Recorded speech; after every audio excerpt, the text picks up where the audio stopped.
Roger's going to be trying to log in here in a little while.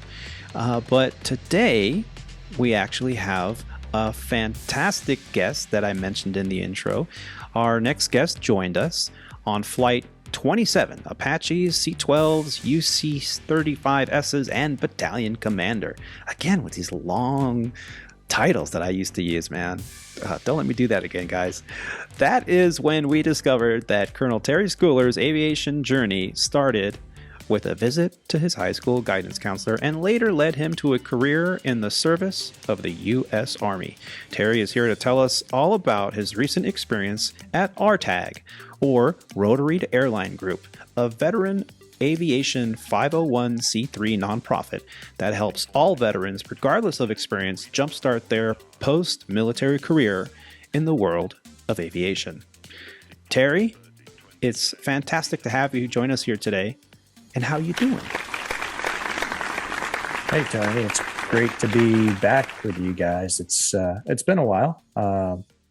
Probably a couple of years now since we last talked on the podcast, but great to be back. I appreciate you inviting me on. Absolutely. So Terry, how's it going? It's been a while, like you mentioned. Yeah, it's going well. So since the last time we spoke, moved to the DC area, where I get to work in the headquarters of the Department of Defense. I work for the headquarters Department of the Army in the Pentagon. And I'm also preparing for retirement from the Army. So about this time next year, I should be on my final transition leave out of the Army. So looking forward to that, change of pace and change of careers. Yeah, congratulations. How many years in are you? 20 what? 23 at the moment. So it'll be just over 24 when I retire. Wow. Thanks for your service. Yeah, I appreciate it. Thanks for yours as well. Thank you. I appreciate it too. Yeah, thank you, gentlemen. Now, you recently, like we mentioned, went to this RTAG event. I was very impressed, and just out of the blue, you sent me this fantastic video feedback. And since I have you in person, I just have you kind of give us a rundown of how you found out about RTAG and what it provided for you. Sure. So a couple of years ago, back when I was in command, I heard through the grapevine rumors of an organization that existed. And I've actually got to go back all the way towards the beginning of my Army career. So back in the early 2000s, I decided I wanted to get into flying fixed wing a little bit. I was at my first duty station at Fort Campbell, flying Apaches. And I wanted to get into some civilian fixed wing flying, and I found this group online called Army Pilot to Airline Pilot, APTEP. And it was a group of Army guys, former, current, who were all trying to help each other with advice and stories and counseling, guidance, whatever, to help guys who wanted to start civilian careers in fixed wing aviation. So I kind of stayed in tune with that organization until it eventually fizzled out in around 2012 or so. And kind of in its place arose this organization called RTAG, Rotary to Airline Group. So their initial premise was kind of the same as RTAG, to help Army guys figure out a pathway to the airlines. And as the organization grew, airlines started instituting rotor transition programs to help guys who were rotary wing only get all their fixed wing ratings and get to the airlines. And this is as a result of the FAR changes after the Colgan crash, where they change the minimum requirements. When you and I got hired at the airlines initially, you could in theory, get hired with a wet commercial certificate. And those rules changed that. But what they did, they allowed some exceptions in there. So if you went to a university program, you were allowed a reduction in ATP minimums. But the most significant reduction was for military trained aviators. You can get your restricted ATP as a military trained aviator at 750 hours, vice 1,500 hours for a straight civilian trained individual. So what that caused the regional airlines to do is to reevaluate their hiring practices and try to figure out a way to get these guys at 750 hours. So they created these rotor transition programs, and basically what they ended up doing was giving these guys a lot of money to go get their fixed wing ratings, whether they paid them to the individual or the school, just depended. But then these guys would complete the program and go on to work for the airline and fly for the airline. So RTAG was a big proponent of these RTPs. Again, as I said, it started out as Rotary to Airline Group. It has since evolved, and their mission now, first off, they don't call themselves Rotary to Airline Group anymore. They just call them RTAG, because it's not just about helping Rotary guys get to the airlines. They are a veteran aviation charity, and their mission is to help any veteran find whatever kind of employment they're looking for in the aviation field.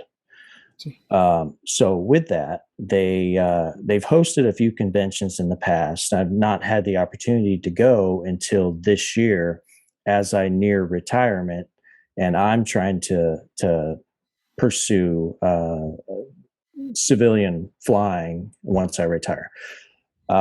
So they had this convention out in San Diego this past weekend on Saturday and Sunday. And as the airlines and all of aviation, for that matter, rebound from COVID, the interest in this convention was high. So both Saturday and Sunday, each day there were over 1,000 people that came through the doors. Wow. The airlines are very interested in RTAG. I'll name specific names because it's pertinent.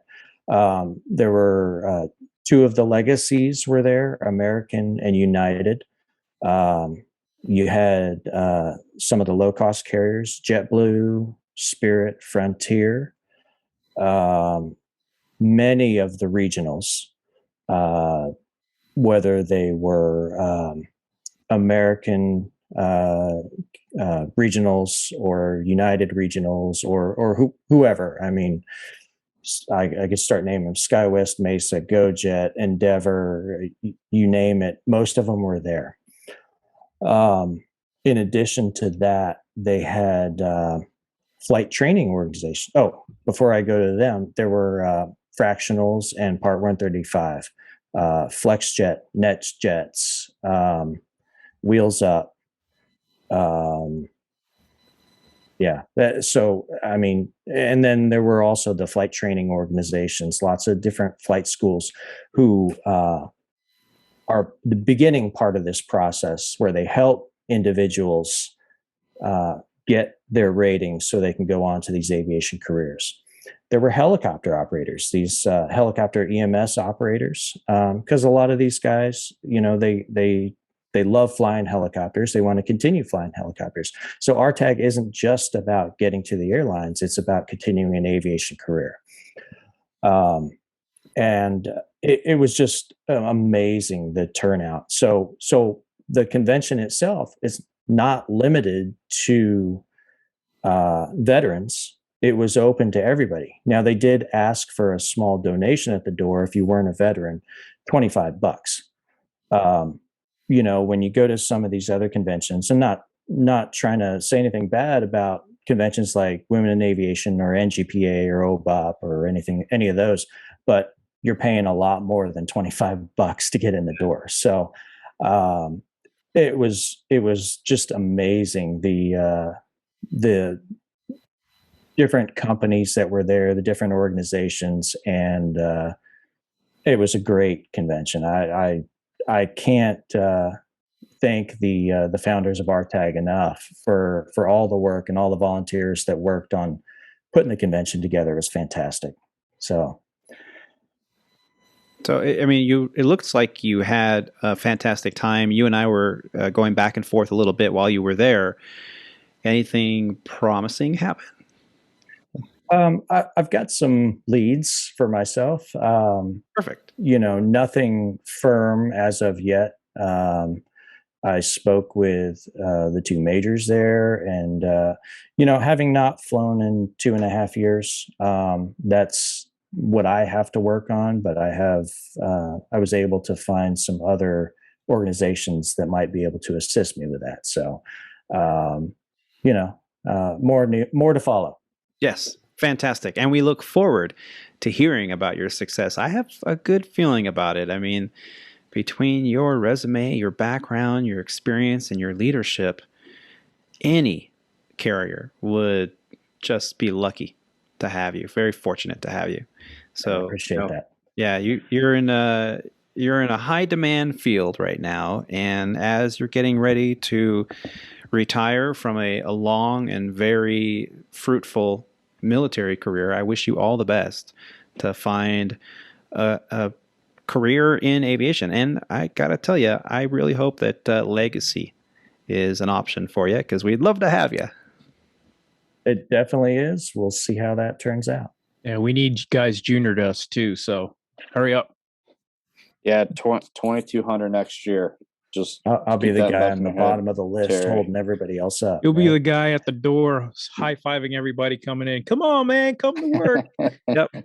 But it won't last very long, because over 2,000, as Kyle mentioned, next year. A lot of us have been talking about that on the flight line, saying how the heck are they going to be able to train all the people and keep up with all the recurrent training, all the pilots that came off of some of the parked aircraft, the wide bodies, and now they're going to other aircraft.